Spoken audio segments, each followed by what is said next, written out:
الله تعالى يوفون بالنذر ويخافون يوما كان شره مستطيرا وقوله وما أنفقتم من نفقة أو نذرتم من نذر فإن الله يعلمه. وفي الصحيح عن عائشة رضي الله عنها مرفوعا عن النبي صلى الله عليه وسلم قال من نذر أن يطيع الله فليطعه ومن نذر أن يعصي الله فلا يعصيه. سامعین، عقیدہ اور توحید کے متعلق باتیں آ رہی ہیں۔ پچھلے درس میں غیر اللہ کے لیے ذبح کرنے سے کا کیا حکم تھا، یہ باتیں آئی۔ اسی طرح ایسی جگہ جہاں کبھی اللہ کو چھوڑ کر دوسرے معبودان باطلہ کے لیے ذبح کیا جاتا رہا ہو، وہاں پر اللہ کے لیے ذبح کرنے کا کیا حکم ہے، یہ باتیں آئی۔ اسی میں ایک حدیث آئی تھی نظر اور منت کے تعلق سے، یا کہہ لیجیے بعض علاقوں میں منت بولی جاتی ہے۔ اور منت ماننا یہ کہتے ہیں کہ انسان اپنے اوپر کوئی ذمہ داری طے کر لے کہ اگر میرا یہ کام ہو جائے تو میں ایسا ایسا کروں گا۔ مان لیجیے کوئی شخص کہتا ہے للہ علی ان اصوم یومین ان حصل لی کذا، اگر میرا یہ کام ہو جائے، میں امتحان میں کامیاب ہو جاؤں تو اللہ کے لیے اتنے دن کا روزہ رکھوں گا یا حج کروں گا۔ یا کوئی شخص کہے کہ میری اولاد کی طلب پوری ہو جائے تو فلاں فلاں کام کروں گا، یہ نظر یا منت کہلاتا ہے۔ اور باتیں آئی تھی کہ اصلاً یہ مغلوب ہے، بلکہ شیخ الاسلام ابن تیمیہ اس بات کی طرف گئے ہیں کہ منت ماننا حرام ہے۔ کہتے ہیں کہ گویا یہ بندہ اللہ کی صلاحیت کے اوپر شک کر رہا ہوتا ہے، خود پر اپنے آپ کو الزام کر لازم کر لیتا ہے خود پر ایسی چیزیں، اور سمجھتا ہے کہ ہم یہ کام کریں گے تب اللہ ایسا کرے گا۔ گویا اللہ کے عدل اور اللہ کی کمال حکمت پر اس کو شک ہے۔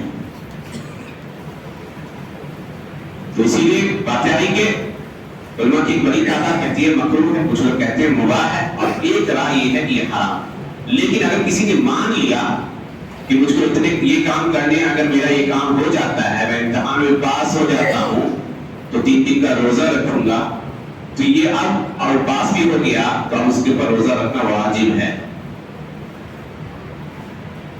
نظر کی ادائیگی، منت کی ادائیگی واجب ہوتی، نہیں کرے گا وہ بندہ شدید اللہ کے ہاں جو ہے کہہ دیجیے عذاب کا شکار ہوگا۔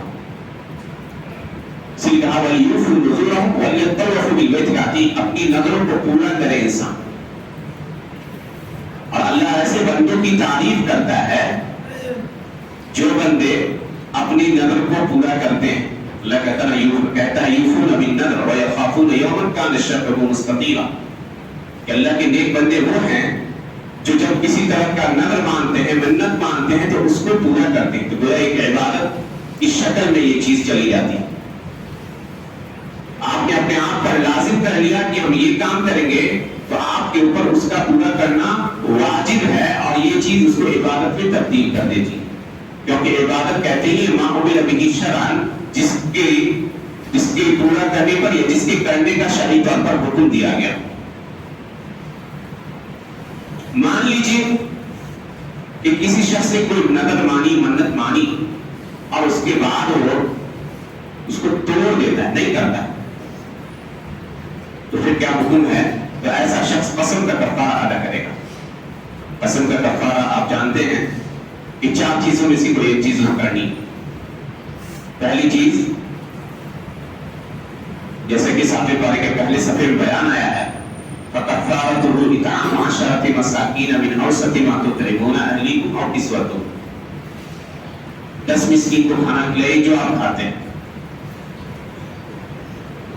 یا کھانا کھلانے کی طاقت نہیں ہے تو 10 مسکین کو کپڑے پہنائیے، کسوتوں، اور تحریر رقبہ، یا کسی غلام کو آزاد کیا جائے۔ آج کے زمانے میں یہ آپشن موجود نہیں،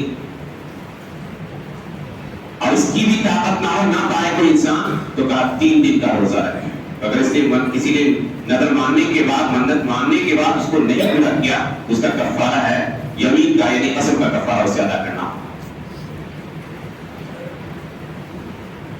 اور اسی لیے حضرت عائشہ رضی اللہ عنہ کی حدیث آتی ہے، نبی صلی اللہ علیہ وسلم نے فرمایا من نذر ان یطیع اللہ فلیطعہ، جو اس بات کی منت مانے کہ اللہ کی اطاعت کرنی ہے، نیکی کے کام کی اگر منت مان رہا ہے تو اسے چاہیے کہ اس کام کو پورا کرے، اور جو نافرمانی کے کام کے کرنے کی نظر مان رہا ہے وہ اللہ کی نافرمانی نہ کرے بلکہ صحیح چیز کو اختیار کرے۔ ایک صحابی آیا اللہ کے نبی صلی اللہ علیہ وسلم کے پاس اور کہا کہ ان کی بہن نے نظر مانی ہے، منت مانی ہے کہ خانے کعبہ تک جائے گی پاؤں پیدل، دوپٹے بھی نہیں ہیں اور پاؤں میں جوتے بھی نہیں یا جوتی بھی نہیں،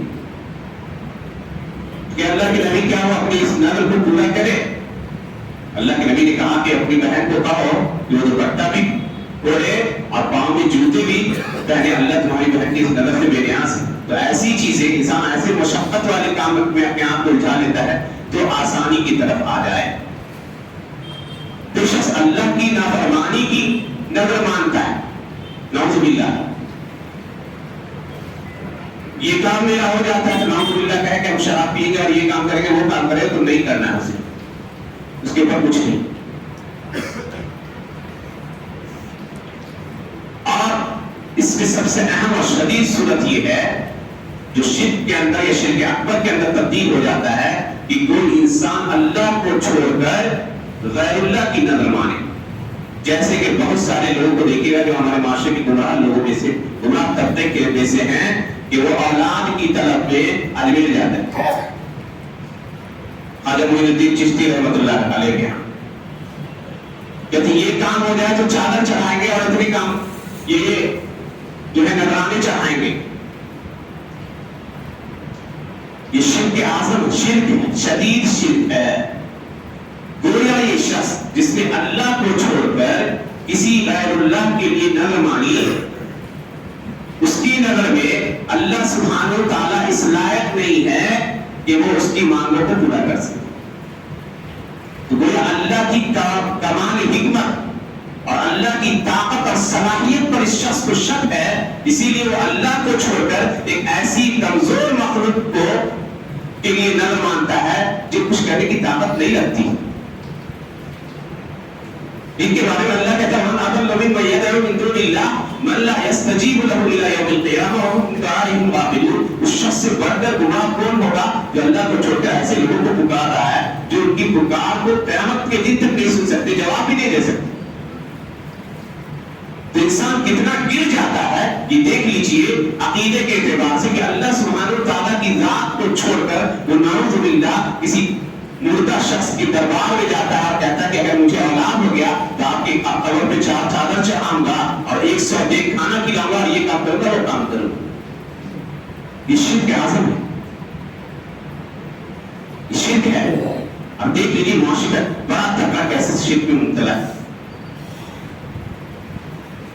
ایمان و عمل جو لوگ جن کے اندر ایمان ہوتا ہے، عقیدے میں مضبوطی ہوتی ہے، وہ ایمان کے اعلیٰ گراف پہ ہوتے ہیں، اور جن کا ایمان اللہ سے ہٹ کر دوسری چیزوں پہ چلا جاتا ہے اس کی مثال سورہ والتین والزیتون میں اللہ دیتے دی ثم رددناہ اسفل سافلین، پھر ہم اسے نیچے گراتے چلے جاتے ہیں۔ اور کسی اس شخص کے لیے وہ شخص سے بڑھ کر حقیر کون ہو سکتا ہے جو اللہ کے اوپر ایمان کو چھوڑ کر نعوذ باللہ ایک ایسی مخلوق کا سہارا لیتا ہے جو مخلوق اس کے کچھ کام نہیں آ سکتی۔ اس کی مثال سورہ عنکبوت میں اللہ نے دی تھی مثل الذین اتخذوا من دون اللہ اولیاء کمثل العنکبوت، کہ وہ لوگ جنہوں نے اللہ کو چھوڑ کر اولیاء بنا رکھے ہیں ان کی مثال مکڑی کے جالے کی سی یا مکڑی کی سی کا سب سے کمزور گھر ان اوحد البیوت لبیت العنکبوت، سب سے کمزور گھر یہ مکڑی کا گھر ہوتا ہے، ایک زور کی ہوا چلی وہ گھر ٹوٹ جاتا ہے۔ تو ایسا شخص جو اللہ کو چھوڑ کر غیروں کو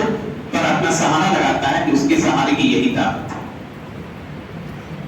تو ہر وہ شخص معاشرے میں جو اللہ کی ذات سے اس کا ایمان اٹھ جائے سمجھیے وہ بلندی سے نیچے گرتا چلا جاتا ہے۔ اب پھر ایسے لوگوں کا انجام وہی ہوگا جس کا ذکر آیا ہے سجین جو جہنم ہے، جو جہنم کی سب سے نچلے گڑھوں میں سے ایک گڑھ ہے۔ تو اپنی ایمان کی اصلاح کیجیے، اپنے عقیدے کی اصلاح کیجیے، اور معاشرے میں ایسے بہت سارے لوگ آپ کو ملیں گے اور سامنا ہوگا جو اس طرح کی چیزوں میں یہ کہیے کہ شرک میں مبتلا ہے۔ تم اسلامی مسلم نام رکھنے کے باوجود مسلم نہیں، ایمان کی تجدید کرنی ہوگی، انہیں کلمہ شہادتین کا اقرار کرنا ہوگا، ندامت کا اظہار کرنا ہوگا، اللہ کی توبہ کرنی ہوگی۔ اللہ سبحانہ تعالیٰ سے دعا ہے کہ اللہ سبحانہ تعالیٰ ہمیں اس طرح کے خطیر اور سنگین مسائل سے محفوظ رکھے اور ہمیں ہمارے معاشرے کو شرک کی ہر صورتوں سے محفوظ رکھے. آمین. وآخر دعوانا الحمدللہ.